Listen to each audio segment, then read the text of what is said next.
Ici, je vous présente une œuvre de Charles Gleyre qui s'appelle Le Paradis terrestre ou Le Matin et qui est en fait la dernière œuvre entamée en fait, par Charles Gleyre avant de mourir.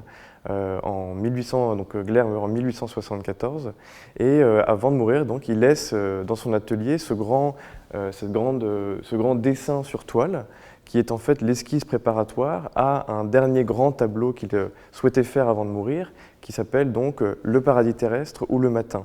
C'est une œuvre très importante puisqu'elle c'est un peu le testament artistique de Gleyre.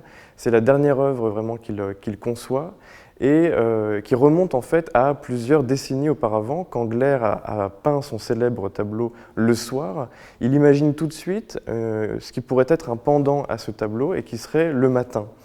Donc, dès les années 1840, il a en tête cette idée d'avoir un tableau donc, sur le soir qui est assez sombre, assez mélancolique, qui représente plutôt les désillusions de l'artiste, la fin donc, des illusions de jeunesse, et puis en même temps donc, ce pendant sur le matin qui au contraire représente une espèce de nouvel âge d'or, le matin du monde, où au contraire on a des figures qui incarnent la jeunesse, et qui incarne une espèce comme ça de renouveau et d'image de l'avenir.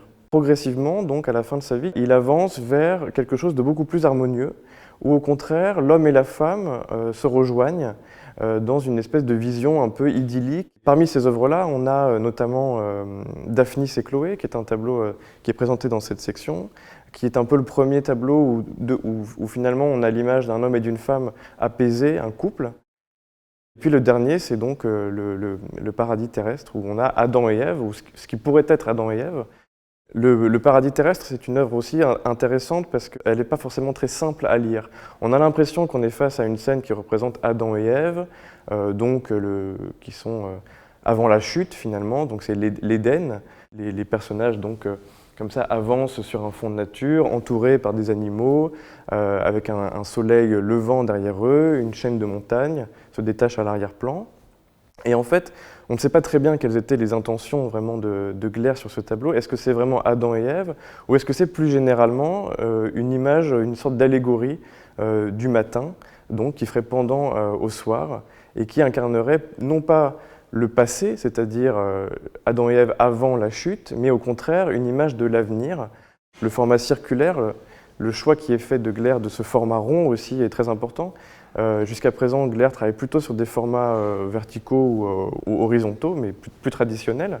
Et le fait de choisir aussi ce format rond, c'est aussi une manière de choisir comme ça une forme englobante, qui a quelque chose aussi de féminin et de maternel. Et puis le cercle aussi, philosophiquement, c'est la forme qui symbolise la perfection.